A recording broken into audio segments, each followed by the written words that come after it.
हरे कृष्णा। हरे कृष्णा दीदी, मेरी आवाज आ रही है? हाँ जी दीदी, आपकी आवाज़ आ रही है। ठीक है। हरे कृष्णा। मैं आप सबको बस ये बात बताना चाहती हूँ कि आज के जो सत्र है ना, वो विशाखा मैया नहीं ले पाएंगी कुछ कारणों से। तो वो मैं ले रही हूँ। तो हम क्लास शुरू करते हैं। ओम अज्ञानतिमिरान्धः शलाकया चक्षुरुन्मीलितं येन तस्मै श्रीगुरवे नमः। वाञ्छाकल्पतरुभ्यश्च कृपासिन्धुभ्यः च पतितानां पावनेभ्यो वैष्णवेभ्यो नमो नमः। जय श्री कृष्ण चैतन्य प्रभु नित्यानंद श्री अद्वैत गदाधर श्रीवासादि श्री गौर भक्त। हरे कृष्णा कृष्णा कृष्णा हरे हरे, हरे राम राम राम हरे हरे। सर्वप्रथम मैं अपने गुरुपाद पद्म ओम विष्णुपाद श्री श्रीमद भक्ति वेदांत शिला श्रीधर गोस्वामी महाराज जी के चरणों में अनंत कोटि दंडवत प्रणाम करती हूँ। तत्पश्चात सिंह गोपाल प्रभु जी को मेरा दंडवत प्रणाम, विशाखा मैया सुबह प्रभु जी को मेरा दंडवत प्रणाम, और आप सभी कथा पिपासुओं को मेरा यथा योग्य दंडवत प्रणाम। आज का जो हमारे क्लास है वो है श्री दत्तात्रेय जी के 24 गुरु। इसका जो आता है वो आता है कैंटो 11 यानी कि स्कंद 11वें 7वें अध्याय में।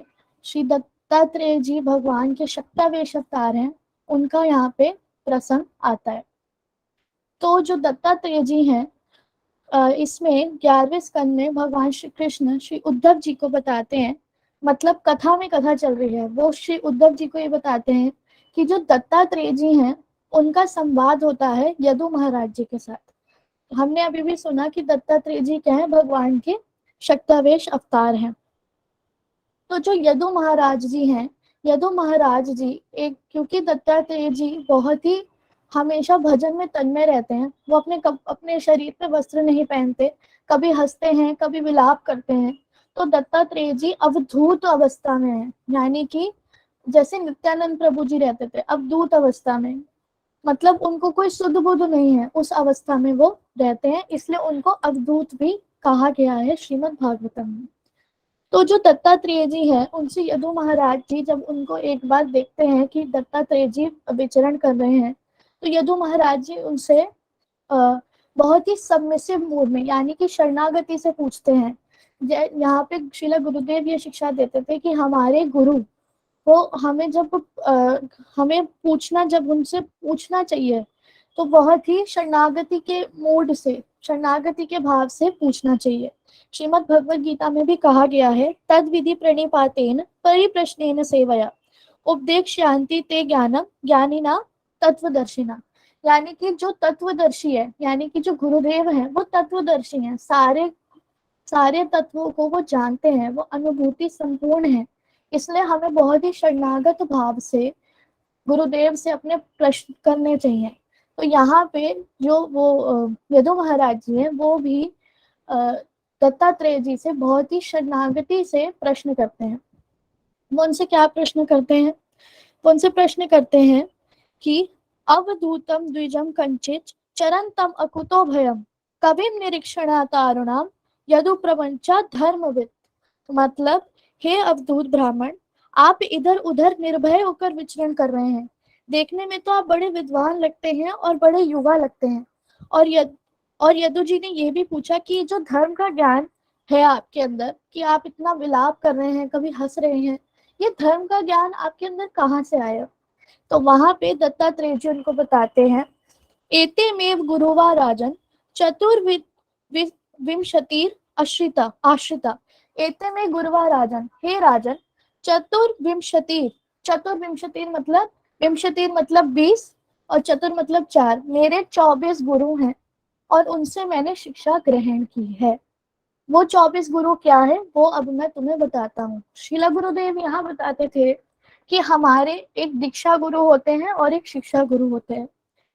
तो जो दीक्षा गुरु होते हैं हमारे, वो तो हमें शुरू से लेके अंत तक सारा ज्ञान देते ही हैं, सब बताते हैं। उनके लिए हमारे अंदर शरणागति का स्वभाव होना ही चाहिए, वो तो अंदर से ही आना चाहिए। लेकिन जो शिक्षा गुरु होते हैं वो भी सेम लेवल के होने चाहिए और हमारे अंदर उनके लिए भी सेम स्वभाव होना चाहिए। ऐसा नहीं कि ये मेरे गुरु हैं ये उनके गुरु हैं, नहीं। जिन भी गुरु से हमें शिक्षा मिल रही है, चाहे वो हमारे दीक्षा गुरुदेव के गुरु भाई ही हों, हमें उनसे समभाव रखना चाहिए। तो यहाँ पे शिला गुरुदेव बताते थे कि हम 3 तरीके से शिक्षा को ग्रहण करते हैं, एक हरि तक कथा सुन के, एक वैष्णवों का आचरण देख के, और एक अपनी बुद्धि से। यहाँ पे अपनी बुद्धि से का मतलब ये नहीं कि जो मन में आया करा, नहीं, हरि कथा सुन के।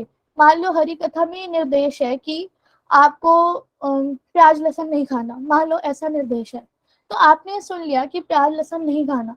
अब धीरे धीरे अपने जीवन में उसको कैसे लाना है, ये बुद्धि आपको लगानी पड़ेगी हरि कथा सुन के। तो जो दत्तात्रेय जी हैं, उन्होंने अपने जीवन में 24 गुरु बनाए। उन्होंने आसपास देख के, इधर उधर विचरण करके 24 गुरु अपने जीवन में उन्होंने बनाए। तो अब ये 24 गुरु क्या क्या है, हम उनके बारे में सुनेंगे। पहले है पृथ्वी। पृथ्वी से श्री दत्तात्रेय जी ने शिक्षा ली कि हमें कितना सहनशील होना चाहिए। हम देखते हैं आजकल की पृथ्वी के लिए लोग, पृथ्वी में तेल के लिए लोग पृथ्वी के अंदर गड्ढा भी करते हैं, पृथ्वी के ऊपर चलते हैं, उसका पेड़ काट देते हैं, कितना कुछ हम देखते हैं, खोदते हैं, विस्फोट करते हैं। लेकिन पृथ्वी क्या है, पृथ्वी आगे से हमें तब भी पेड़ देती है, फल देती है, चलने की जगह देती है, घर बनाने का स्थान देती है, रहने का स्थान देती है। तो पृथ्वी से हमें क्या सीखना है, सहनशीलता। पृथ्वी कहती है, यहाँ पे पृथ्वी ये कहती है कि मेरे ऊपर वजन जो है वो सबसे ज्यादा किसका है, एक पापी का वजन है। जो भगवान की सत्ता को ग्रहण नहीं करता वो पापी है, लेकिन उसका भी मैं वजन लेने को तैयार हूँ। क्यों? शीते व्रतम। पृथ्वी कहती है कि मैंने ये व्रत लिया है, मैंने भगवान की सेवा करने के लिए ये व्रत लिया है कि मैं सबका वजन को ग्रहण करूंगी और उनको सुख प्रदान करूंगी। हमें पृथ्वी से ये शिक्षा लेनी है कि किस प्रकार हमें सहनशील होना है और किस प्रकार कृष्ण भगवान की भक्ति का प्रचार प्रसार करना है, और लोगों की बातों को अपने हृदय में लेके नहीं चलना, हमेशा के लिए हमेशा सहनशील रहना है। कितने भक्त अभक्त परिवार में होते हैं और वो कुछ बातों से फिर भक्ति छोड़ देते हैं। हाँ, कठिन अवश्य है, लेकिन दत्तात्रेय जी कहते हैं कि हमें किस प्रकार शिक्षा लेनी है। पृथ्वी ये समझती है कि मैं भगवान की सेवा कर रही हूँ तो मेरे साथ कभी अनिष्ट नहीं होगा, इसलिए वो हमेशा सहनशील रहती है। दूसरी शिक्षा दत्तात्रेय जी लेते हैं वायु से। वायु से क्या शिक्षा लेते हैं? अनासक्त। वायु किस प्रकार अनासक्त रहती है। वायु अगर झरने से गुजरती है तो 2-4 बूंद हमारे ऊपर डाल के जाती है ना। वायु अगर फूलों वाले बाग से गुजरती है तो खुशबू हमारी तरफ लेके आती है। और यही वायु अगर क्या करती है, कीचड़ और कचरा और इन सब से आके हमारे पास, कूड़े वगैरह के ऊपर से आके हमारे पास आती है तो दुर्गंध भी देती है। लेकिन वायु किसी भी सुगंध या किसी भी दुर्गंध से आसक्त नहीं है। वायु हमेशा अपनी पुरानी सुगंध को छोड़ती हुई जाती है। आज तक आपने सुना है कि वायु की अपनी कुछ सुगंध या दुर्गंध हो?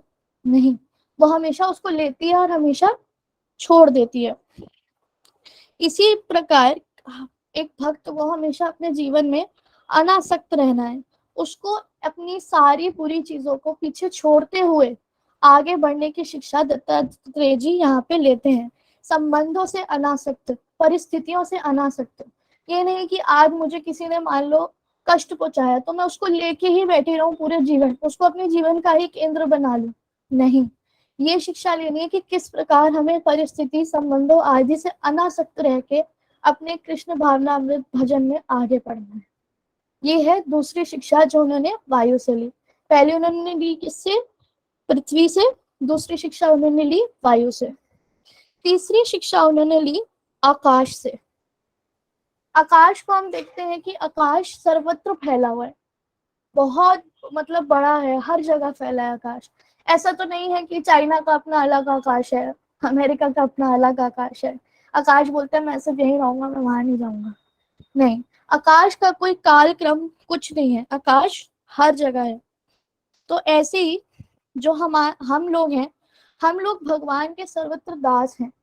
हम लोगों का जो ये शरीर है, ये काल में है, ये पृथ्वी पर है, ये हमारा शरीर यहाँ से बंधा हुआ है। हम लोग कोई, हमारी आत्मा कोई हिंदू मुसलमान तो नहीं है, लेकिन जो हमारा शरीर है वो इन संबंधों में बंधा है। तो ऐसे ही हम सिर्फ यहाँ पे एक पर्टिकुलर उसमें नहीं है कि हम सिर्फ शरीर है, हम सिर्फ हिंदू हैं, हम तो किसी के माता है, हम तो किसी के पिता है, नहीं। हम क्या है, सर्वत्र भगवान के दास हैं। जैसे आकाश सिर्फ एक का नहीं है, सिर्फ एक चीज से नहीं बंधा हुआ, वैसे। दूसरा, ये तीसरी शिक्षा ली थी उन्होंने, किससे? आकाश से।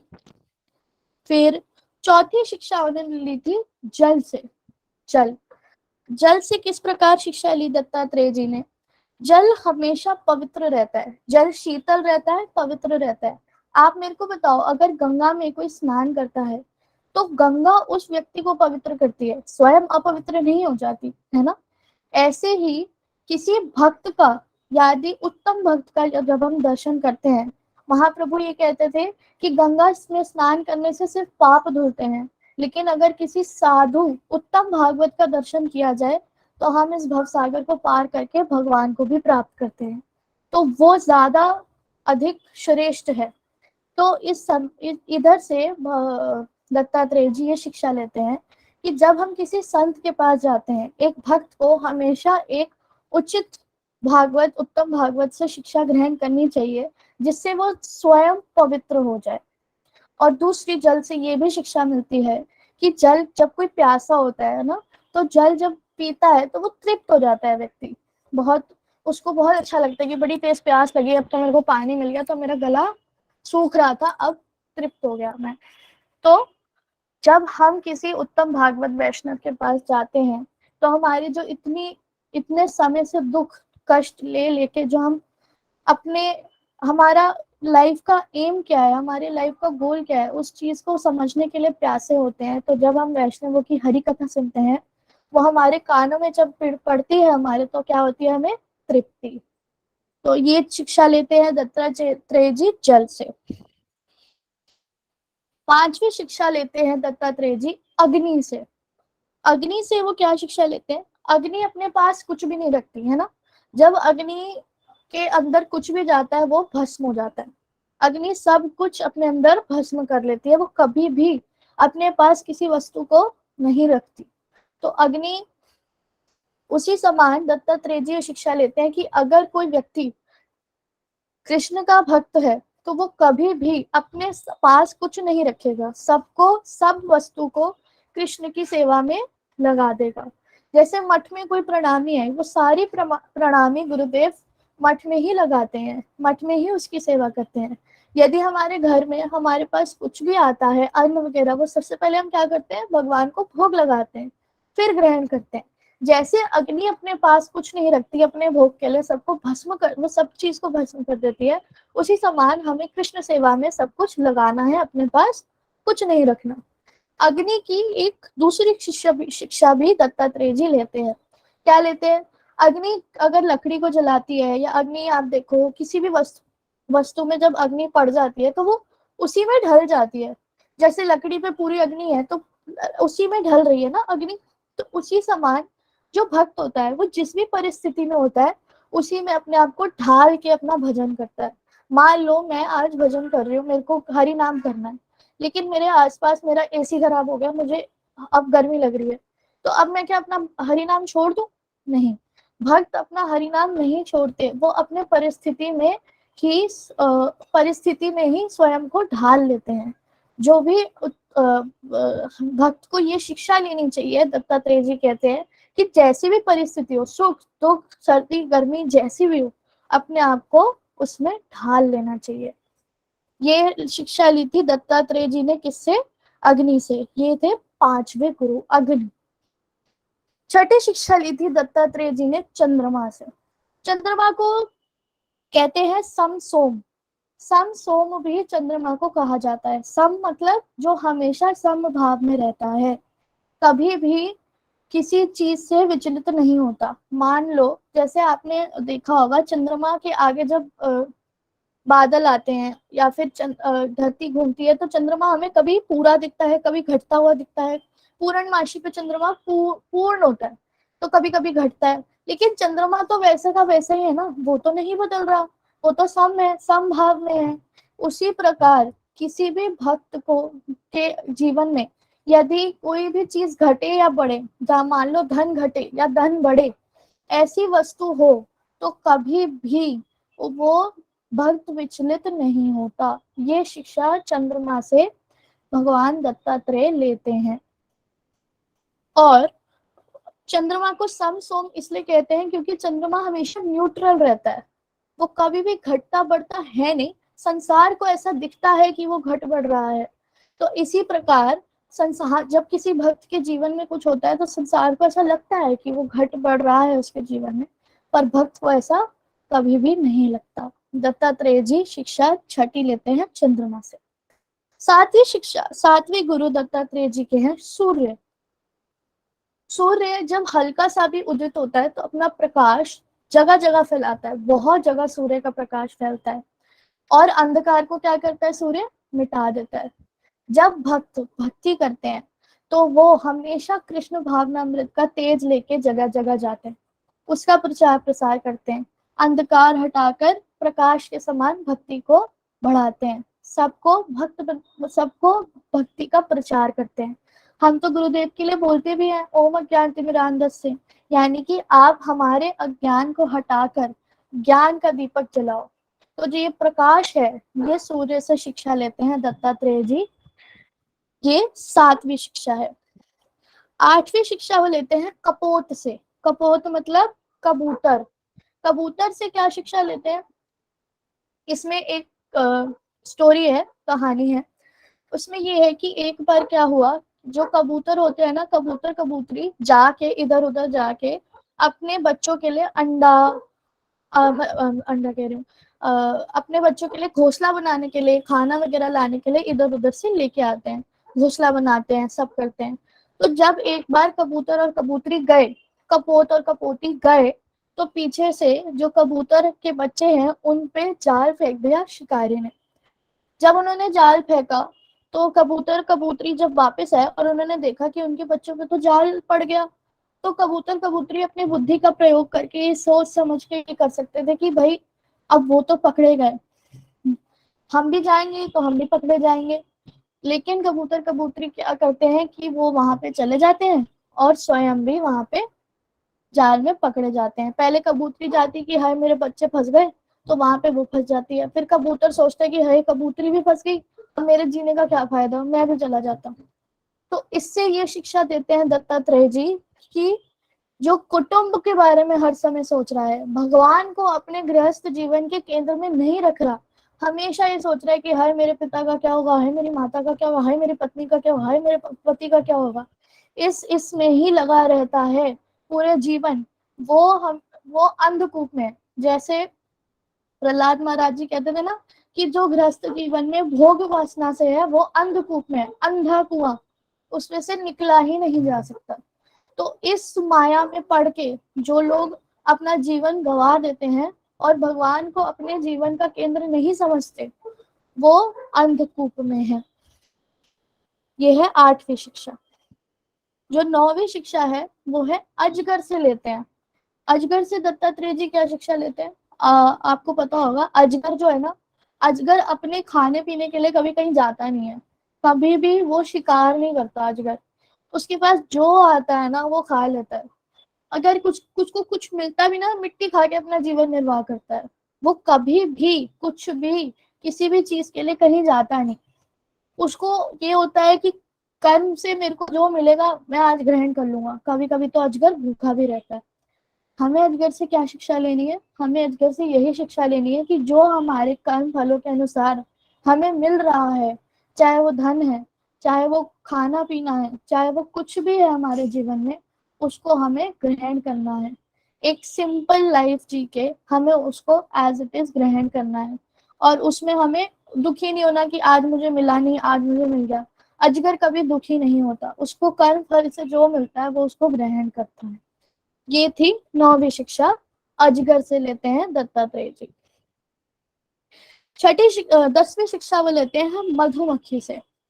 आपको पता है जो मधुमक्खी होती है वो ना बहुत सारा इधर उधर से फूलों पे जा जाके मकरंद पान करती है और उसको कभी ग्रहण ही नहीं करती, मतलब एकत्र करती जाती है। इकट्ठा करती जाती है, संचय करती है उसका, लेकिन कभी भी उसको ग्रहण नहीं करती।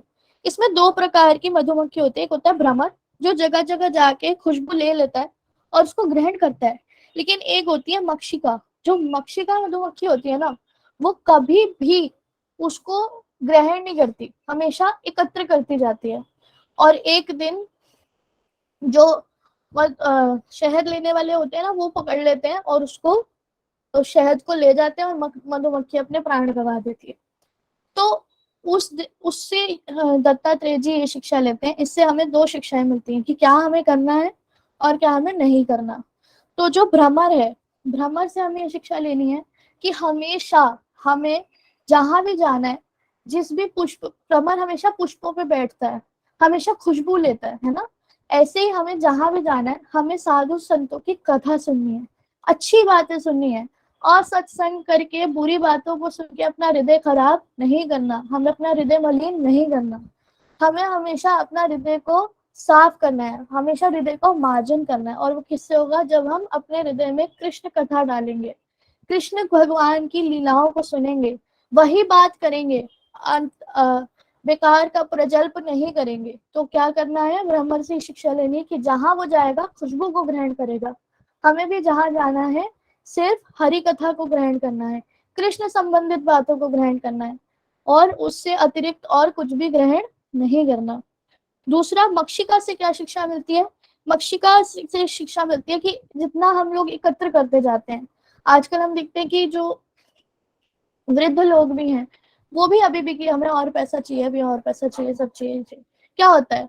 अंत में काल काल में आके मृत्यु हो जाती है, एक सुई भी नहीं जाती साथ में। यही जो जो शिकार है, जो मकरंद लेके चला जाता है और उस मधुमक्खी ने पूरे जीवन अपने आप को एकत्र करने में ही लगा दिया, यही होता है हमारे साथ। हम पूरा जीवन एकत्र करने में लगा देते हैं और अंत में हमारे पास कुछ भी नहीं रहता। ये दत्तात्रेय जी शिक्षा लेते हैं मक्षिका और भ्रमर से, मधुमक्खी से। ये थी 10वीं शिक्षा।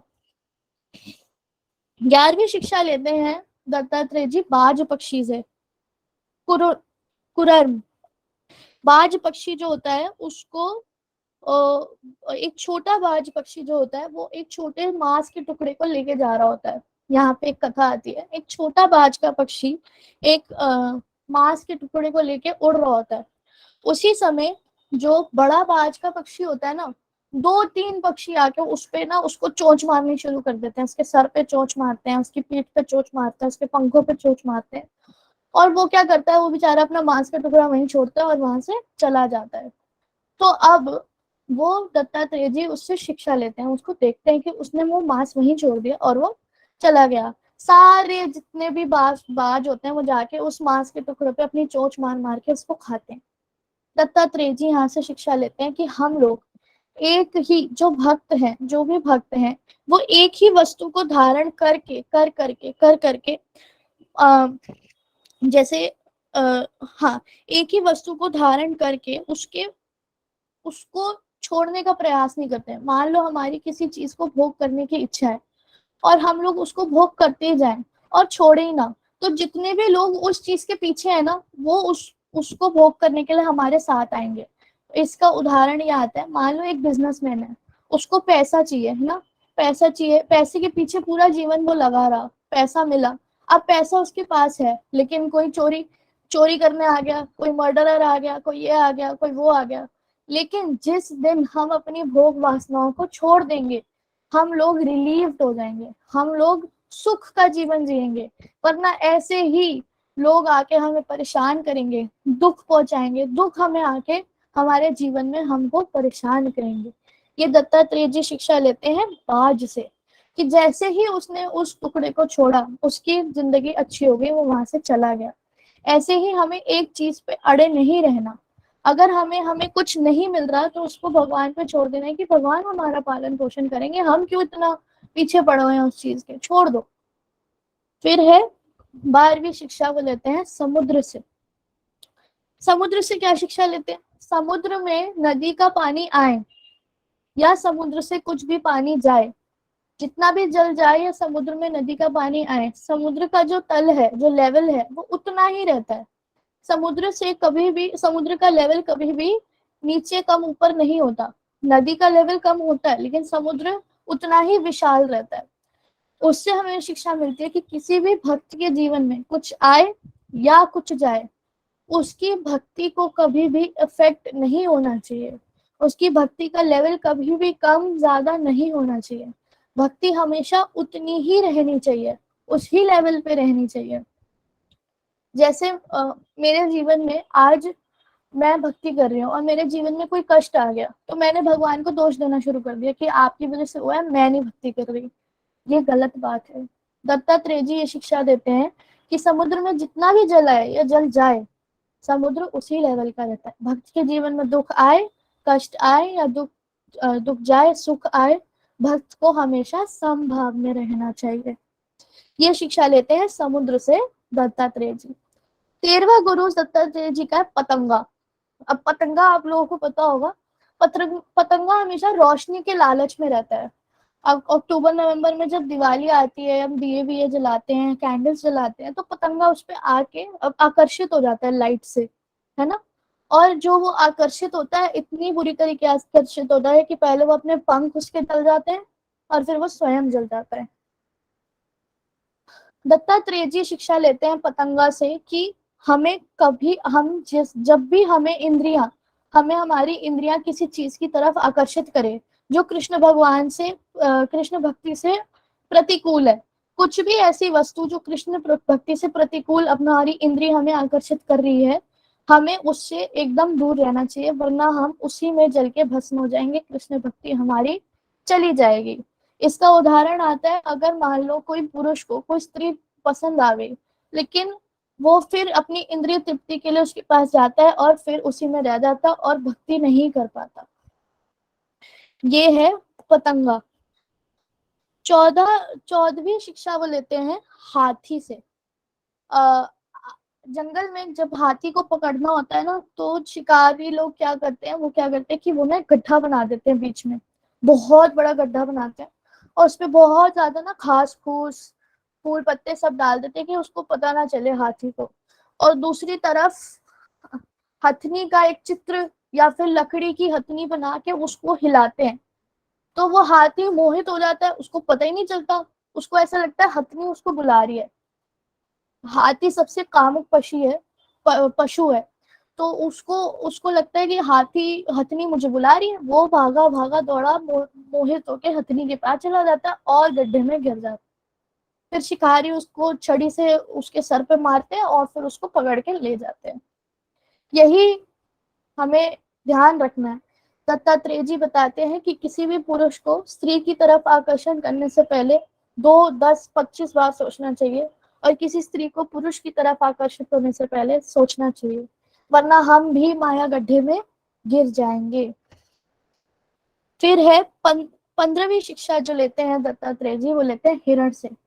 हिरण किस चीज से आकर्षित होता है? हिरण आकर्षित होता है संगीत से। जहां मधुर संगीत बज रहा होता है ना, हिरण वहीं जाके बैठ जाता है, वहां बैठ के उसको सुनता रहता है। तो शिकारी लोग क्या करते हैं, बड़ा ही मधुर ना संगीत बजाते हैं और हिरण उस तरफ आ जाता है और वो उसको पकड़ लेते हैं। दत्तात्रेय जी यहाँ पे शिक्षा देते हैं कि जहां भी प्रजल्प हो रहा है, गॉसिप गॉसिप हो रही है, हम लोग उस तरफ आकर्षित हो जाते हैं कि अरे मुझे भी तो पता चले क्या हो रहा है वहां पे, मुझे भी बताओ। तो जाके वहां पे आकर्षित हो जाते हैं और वही सुन सुन के असत्संग करके हमारा विनाश हो जाता है, हमारा पतन हो जाता है। हमें ऐसी ध्वनि, जैसे ध्वनि से आकर्षित होता है हिरण, हमें ऐसी प्रजल्प ध्वनि से आकर्षित नहीं होना। हमें हमेशा ऐसी गॉसिप से दूर रहना है ताकि हम भक्ति में आगे बढ़ सके, वरना हम गॉसिप में ही लगे रह जाएंगे। 16वीं शिक्षा लेते हैं मछली से। दत्तात्रेय जी 16वीं शिक्षा लेते हैं मछली से। मछली क्या होती है कि मछली, अगर आपने कभी देखा हो, जब एक जो मछली पकड़ने वाला होता है, वो हमेशा एक छोटा सा मांस का टुकड़ा अपने कांटे में फंसाता है। मछली अपने उस सिर्फ एक छोटे से टुकड़े के लिए अपने जीवन का त्याग ही कर देती है। मतलब उसको अपना जीवन भी उस टाइम पे ध्यान नहीं आता, वो उस टुकड़े के लालच में रहती है कि मुझे खाने को मिलेगा अब। तो यहाँ पे दत्तात्रेय जी शिक्षा देते हैं कि एक तो हमें अपने जो जीवा लालसा है कि मुझे ये भी खाना है, मुझे वो भी खाना है, मैं ये भी खा लूं, मैं वो भी खा लूं। उल्टा सीधा हम खाना खा लेते हैं इधर उधर से, और फिर हमारे अंदर आते हैं गुण, तमोगुण बढ़ जाता है, रजोगुण बढ़ जाता है, और फिर बोलते हैं कि हमें माला करते हुए नींद आती है, हमें ये होता है वो होता है। तमोगुण बढ़ेगा तो माला करते हुए नींद आएगी, है ना। तो खाना जो हम खा रहे हैं सिर्फ प्रसादम, वो भी भगवान, जो भगवान को भोग लगाया हुआ प्रसाद हमें खाना चाहिए।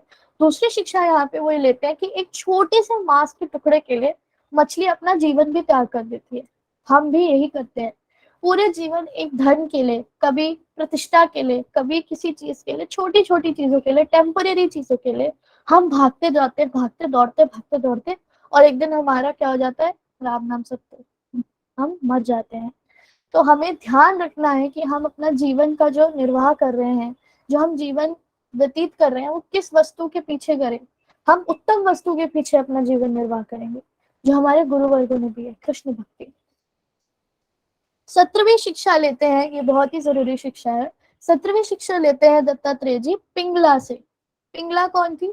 पिंगला एक वैश्या थी।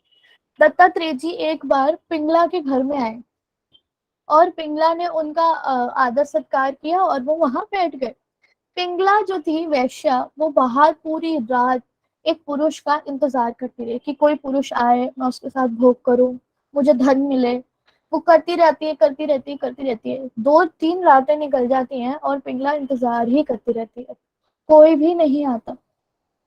तो पिंगला को एकदम से रियलाइज होता है, यहाँ पे एक कारण बताया जाता है, क्योंकि दत्तात्रेय जी उसके घर में थे, तो ये साधु संघ का प्रभाव है कि पिंगला के दिमाग में ये विचार आता है कि मैं क्या कर रही हूँ, मैं एक शरीर का भोग करने के लिए पूरे अपना जीवन बर्बाद करे जा रही हूँ। मैं कुछ भी नहीं कर रही अपने शरीर का, अपने शरीर को संतुष्ट करने के लिए और पुरुष के शरीर को संतुष्ट करने के लिए अपना जीवन व्यतीत कर रहे हैं।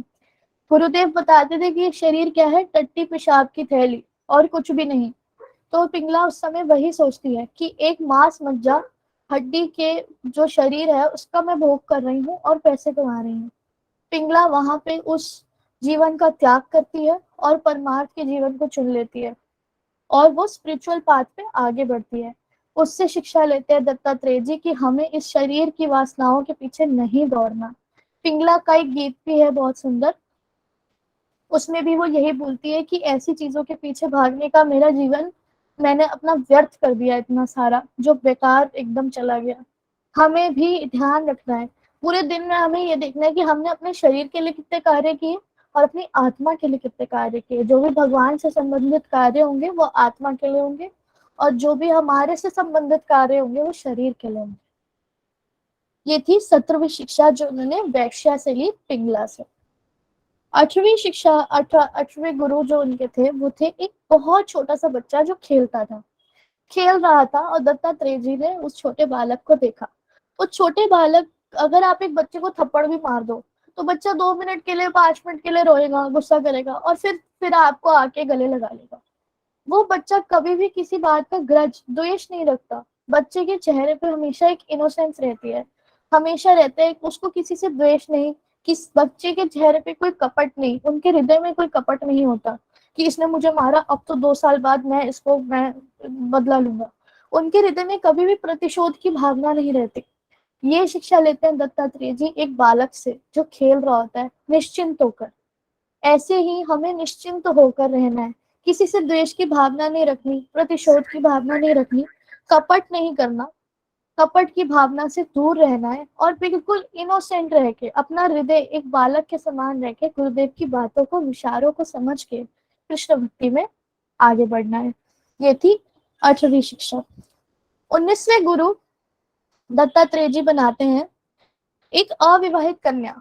यहाँ पे एक कथा आती है कि एक कन्या है जो गाँव में रहती है, और गाँव में रह के वो अपने घर पे एक दिन अकेली होती है। पिता होते हैं उसके साथ उसके, लेकिन माता घर पे नहीं होती। तो वो अविवाहित होती है। दत्तात्रेय जी उनके घर के बाहर से निकलते हैं और वो उनको प्रणाम करती है। प्रणाम करके वो अपने घर में वापस चली जाती है। दत्तात्रेय जी वहीं पे खड़े होके तब सब देख रहे होते हैं। एक दिन उसके घर में एक पुरुष आते हैं, उनका परिवार आता है रिश्ते के लिए, क्योंकि वो अविवाहित होती है तो उसके परिवार वाले उत्सुक होते हैं कि उसका भी विवाह हो जाए। लेकिन उसके घर में उस दिन उसकी माता नहीं होती, तो उसको उस परिवार के लिए खुद ही खाना बनाना पड़ता है। अब वो जो घर घर में परिवार रहता है वो इतना कोई रिच अमीर घर नहीं होता, वो बहुत ही जैसे गरीब घर के लोग होते हैं। तो वो क्या करते हैं कि वो ना बाहर से धान लाती है, धान ला के उसको कूट के उसका चावल अन्न बना के फिर खाना बना के देती है। तो जब वो धान को कूट रही होती है, तो धान को कूटते कूटते उसकी जो चूड़ियां हैं वो चूड़ियां बचती हैं। तो उसको लगता है कि अगर चूड़ियां मेरी बजी तो इनको सुनाई दे जाएगा, इनको सुनाई देगा तो फिर ये लोग समझेंगे कि अरे ये लोग खाना कूट के अभी बना रहे हैं, ऐसा है इनका परिवार। तो वो अपनी चूड़ियां उतार देती है।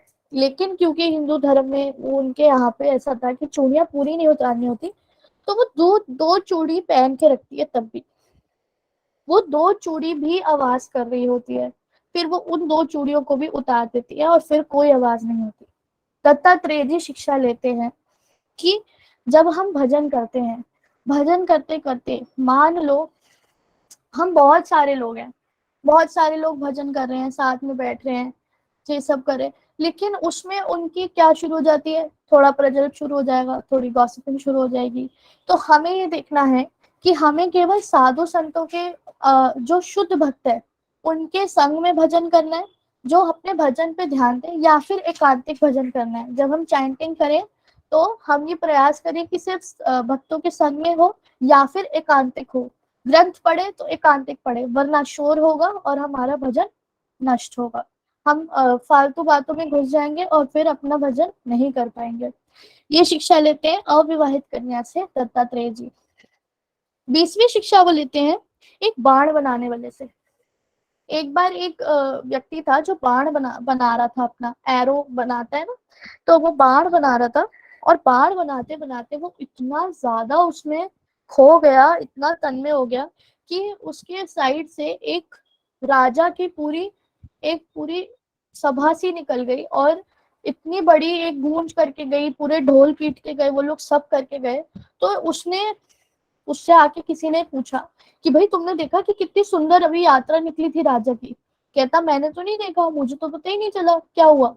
तो ये देख रहे थे दत्तात्रेय जी, और दत्तात्रेय जी को उससे ये शिक्षा मिली कि हमें अपने भजन में कितना तन्मय होना है, कितना, कि कोई आ जाए कोई चला जाए, कोई मतलब इतना एब्जॉर्ब होके हमें भजन करना है कि हमें कोई भी वस्तु परेशान ना करे, चाहे वो हमारे फायदे के लिए क्यों ना हो उस समय। लेकिन जब हम चैंटिंग कर रहे हैं, जब हम ग्रंथ पढ़ रहे हैं, उस समय किसी और चीज को अपनी उस टाइम में ना लेके आए, ऐसा ही हम प्रयास करें, एब्जॉर्ब रहें। जब हम हरि नाम कर रहे हैं तो किसी भी हरि कथा को स्मरण करते हुए हरि नाम करें, उसमें एब्जॉर्ब रहना है। ये शिक्षा ली थी दत्तात्रेय जी ने बाण बनाने वाले से। ये थी 20वीं शिक्षा।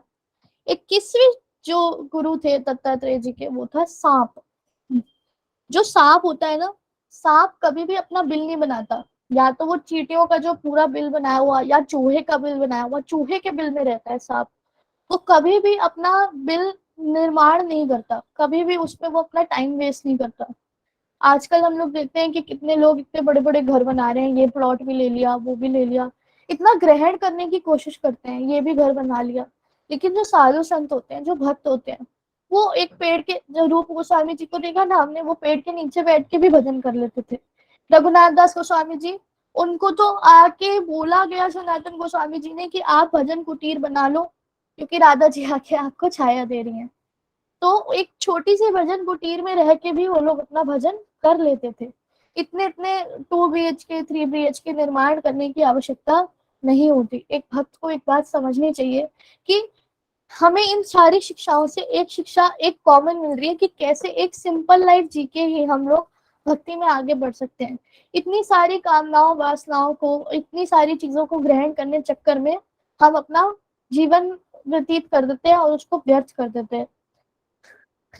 फिर शिक्षा लेते हैं दत्तात्रेय जी मकड़ी से। मकड़ी क्या करती है, अपना जाल बुनती है, बुनती है बुनती है बुनती है, पूरा बुनती है, और फिर उसी को वो खा भी जाती है, वो अपना जाल पूरा फॉलो कर लेती है। तो दत्तात्रेय जी बताते हैं कि इनसे उनको शिक्षा ये मिली कि भगवान किस प्रकार इस सृष्टि का इतना बड़ा निर्माण करते हैं, और इस सृष्टि का संहार भी भगवान ही कर देते हैं। मतलब वो कभी भी इस सृष्टि से आसक्त नहीं है। भगवान को कहते हैं ना कि भगवान का 6 गुणों में से एक गुण है वैराग्य। वो बैरागी हैं। भगवान ने द्वारका बनाई और खुद ही द्वारका का ध्वंस कर दिया। भगवान को कभी भी किसी चीज से आसक्ति नहीं है। ऐसे ही एक और शिक्षा दत्तात्रेय जी लेते हैं कि हम लोग इस शरीर को इस शरीर में रहते हैं, इस शरीर को छोड़ते हैं, फिर ये शरीर खत्म हो जाता है, फिर दूसरा शरीर लेते हैं। ऐसे ही तो उससे उस मकड़ी से वो शिक्षा लेते हैं कि भगवान इतना बड़ा जो बना रहे हैं उससे अनासक्त रह के उसको वो ध्वंस भी भगवान ही कर देते हैं। फिर वो शिक्षा लेते हैं 23वीं शिक्षा लेते हैं भृंगी से। भृंगी क्या होता है? ततैया। ततैया क्या करते हैं? एक कीड़ा पकड़ के लाता है और कीड़ा जब वो पकड़ता है तो वो उस कीड़े को ना वहीं छोड़ देता है। तो कीड़े को थोड़ी देर के लिए जब वो वहां छोड़ता है तो कीड़ा हमेशा इस चीज के चिंतन में रहता है कि अब वो आएगा, वो मुझे मार देगा, मुझे खा जाएगा, ये होगा वो होगा। इतने समय तक वो इस चीज का चिंतन करता है और वो खुद ही भृंगी बन जाता है, तो खुद ही वो ततैये के समान बन जाता है, मतलब उसी का स्वभाव ले लेता है। इतना वो उसके बारे में सोचता है। तो यहाँ पे दत्तात्रेय जी शिक्षा लेते हैं, क्योंकि हमने भगवत गीता में भी ये सुना है कि जिसके बारे में हम ये सोचेंगे, सोचते जाएंगे, वही और अपने हमारे जीवन का अंत होगा। उसी का चिंतन करते करते अगले जीवन में हम वही बनेंगे। तो दत्तात्रेय जी यहाँ पे शिक्षा लेते हैं कि चिंतन इतनी एब्जॉर्प्शन में हमारा चिंतन किसका होना चाहिए? वैष्णवों का, भगवत भक्तों का, गुरुदेव का, भगवान का, ताकि हमारा स्वभाव उनके अनुकूल हो जाए। हमारा स्वभाव भक्तों के समान ही, उनके जैसा ही हो। उन्हीं का चिंतन करते करते हमारा जीवन का अंत हो। भगवान का चिंतन करेंगे तभी हम इस मृत्यु लोक से बाहर निकलेंगे, इस दुखालय से बाहर निकलेंगे। ये थी शिक्षा 23वीं दत्तात्रेय जी ने ली थी। 24वीं शिक्षा वो लेते हैं पहाड़ से। जो पहाड़ होता है, पहाड़ हमेशा एक मतलब बहुत हमेशा दृढ़ रहता है। पहाड़ कभी भी टस से मस नहीं होता, एकदम विशाल। और वो हमें हमेशा चीजें प्रदान करता है, हमेशा चीजें देता है। पृथ्वी के समान ही पहाड़ हम कष्टों को सहन करके भी हमें चीजें देता है। कृष्ण भगवान जी ने गोवर्धन जी के लिए भी तो यही बोला था ना, कि वो हमें देते हैं, वो हमें चीजें देते हैं, तो हमें उनकी पूजा करनी चाहिए। और दूसरी शिक्षा श्रील गुरुदेव बताते थे कि पहाड़ से क्या लेनी है। पहाड़ किसका संग करता है हमेशा? जितने भी हिमालय वगैरह ये सब है, वो किसका संग करते हैं? पहाड़ पे हमेशा आके साधु तपस्या करते हैं। पहाड़ हमेशा साधु संग में रहता है। हमें भी हमेशा साधु संग में ही रहना है। पहाड़ से ये शिक्षा लेते हैं दत्तात्रेय जी कि हमेशा हमें साधु संग में रहना है, और हमेशा हमें दृढ़ होके, हमें सहिष्णु होके, सहनशील होके, टॉलरेंट होके हमें अपना जीवन व्यतीत करना है। पहाड़ के साथ साथ ही वे पेड़ से भी सेम शिक्षा लेते हैं। पेड़ को कोई काटे, उसको कोई उसका फल तोड़े या कुछ भी करे, पेड़ हमेशा सहिष्णु रहता है। पेड़ हमेशा पेड़ हमेशा छाया देता है। पेड़ हमेशा हमें तब भी फल देता है। लेकिन पेड़ को हम क्या करते हैं? काट भी देते हैं, उसको गिरा भी देते हैं। हवा चलती है तो पेड़ स्वयं भी गिर जाता है, लेकिन वो कभी भी अपने सहिष्णुता का गुण नहीं छोड़ता। चैतन्य महाप्रभु कहते थे, तृणादपि सुनिचेन तरोरपि सहिष्णु नाम अमानि न मान देना कीर्तन्य सदाहरि। जिसमें ये चार गुण हैं वही भक्त है। तृणादपि सुनिचेन, स्वयं को तृण से भी छोटा मान के, तरोर अपि सहिष्णु नाम, तरोर मतलब पहाड़, पहाड़ से भी अधिक सहिष्णु होके, अमानी ना मान देना, अपने आप अपना सम्मान ना करके दूसरे को सम्मान देना, उसके अवगुण ना देख के केवल गुण देखना, हमेशा हरि का कीर्तन करने वाला ही भगवान का भक्त बन सकता है। तो ये 24 गुरु थे दत्तात्रेय जी के। हम एक बार वापस इनको सुन लेते हैं, कौन से थे। पहले गुरु थे उनके पृथ्वी, दूसरे वायु, तीसरे आकाश, चौथा जल, पांचवी अग्नि, छठे चंद्रमा, सातवें सूर्य, आठवें कपोत यानी कि कबूतर, नौवे अजगर, 10वें मधु मधुमक्खी, 11वें बाज का पक्षी, 12वां समुद्र, 13वां पतंगा, 14वां हाथी, 15वां हिरण, 16वां मछली, 17वां पिंगला, 18वां एक खेलता हुआ बालक, 19वां अविवाहित कन्या, 20वां बाण बनाने वाला व्यक्ति, 21वां सांप, 22वीं मकड़ी, 23वीं भृंगी और 24वां पहाड़। तो ये शिक्षा ली थी दत्तात्रेय जी ने इन 24 गुरुओं से, इन 24 पदार्थों से, और इन्हीं की शिक्षाओं को उन्होंने श्रीमद् भागवतम में उन्होंने यदु महाराज जी को दिया है, जिसमें उनका संवाद है 7वें अध्याय में, जिसका कृष्ण उद्धव जी को बता रहे हैं। अपनी वाणी को यहीं विश्राम दूंगी। वांछा कर्तृभ्यश्च कृपा सिंधुभ्यश्च पतितानां पावनेभ्यो वैष्णवेभ्यो नमो नमः। मेरे से कोई भी त्रुटि हुई हो तो प्लीज मुझे क्षमा करना।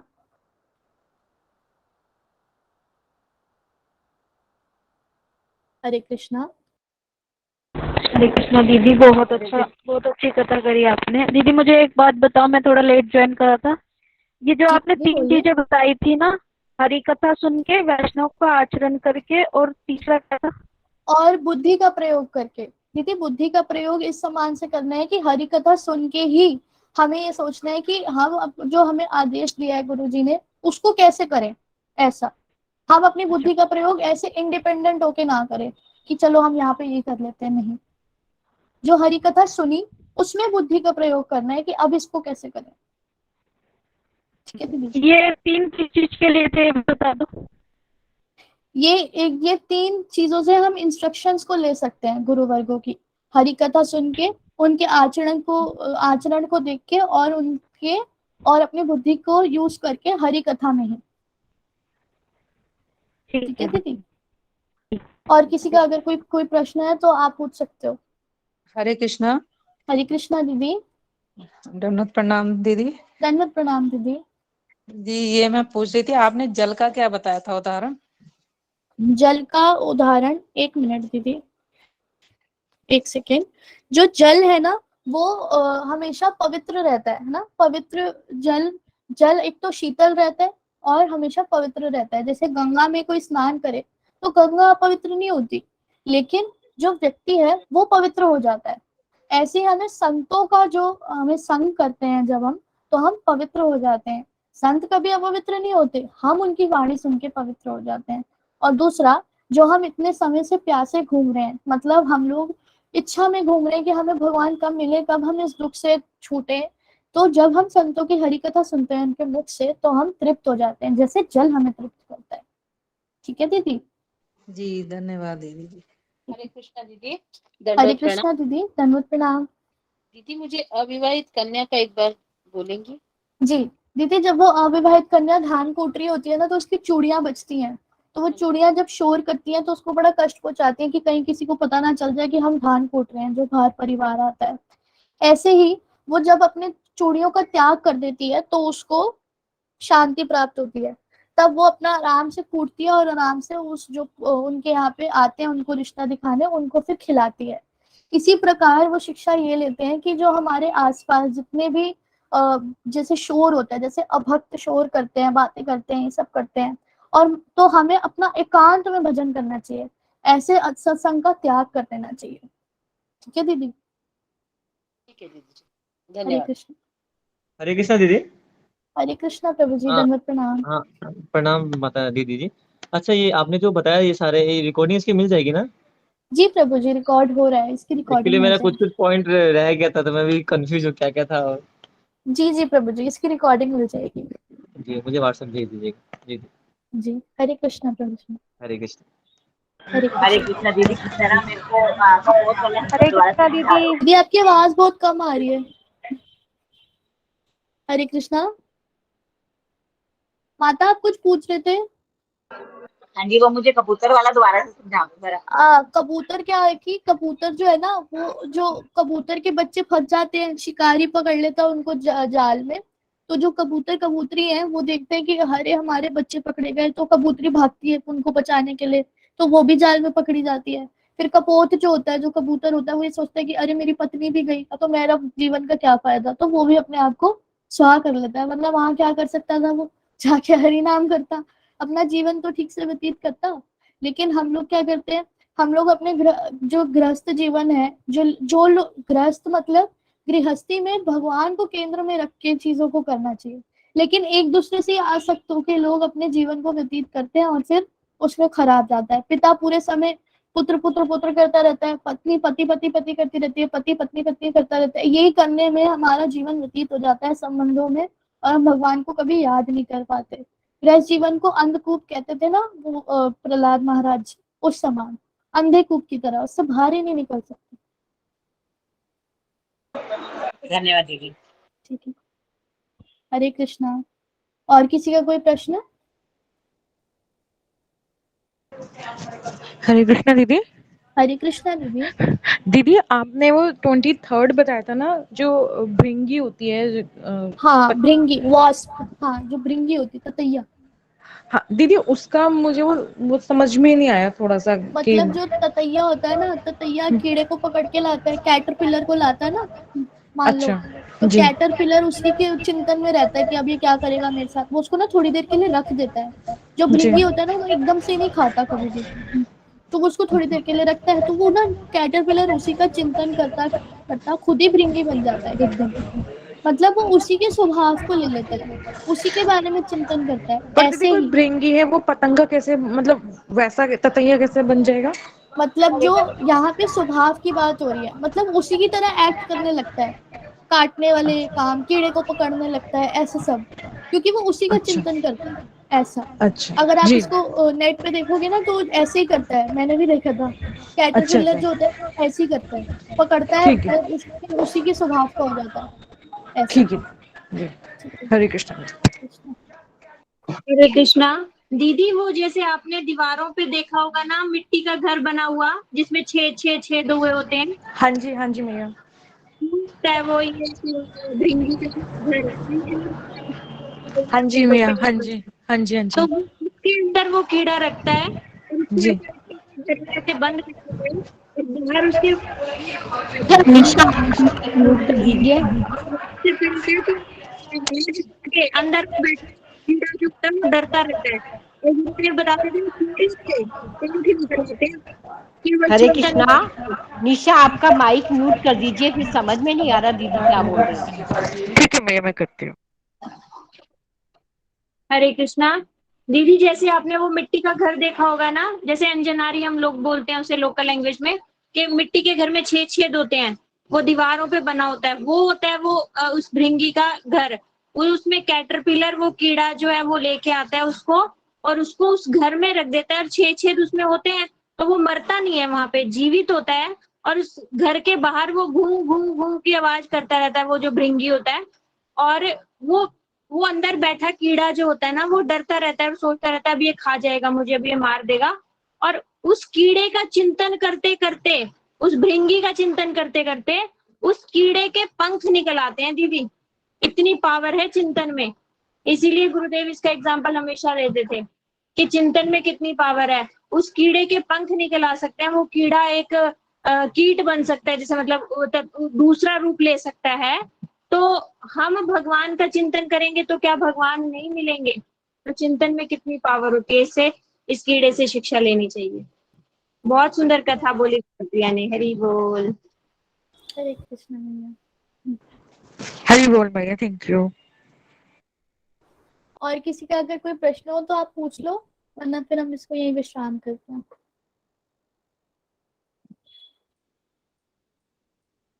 ठीक है, हरे कृष्णा। वांछा कल्पतरुभ्यश्च कृपा सिंधु भैवच पतितानां पावनेभ्यो वैष्णवेभ्यो नमः। हरे कृष्णा दीदी, हरे कृष्णा मैया। हरे कृष्णा हरे दीदी। कृष्णा दीदी। हरे हरे कृष्णा कृष्णा दीदी, दंडवत प्रणाम दीदी, राधे राधे। हरे कृष्णा दीदी, दंडवत प्रणाम। हरे कृष्णा दीदी, दंडवत प्रणाम। राधे राधे।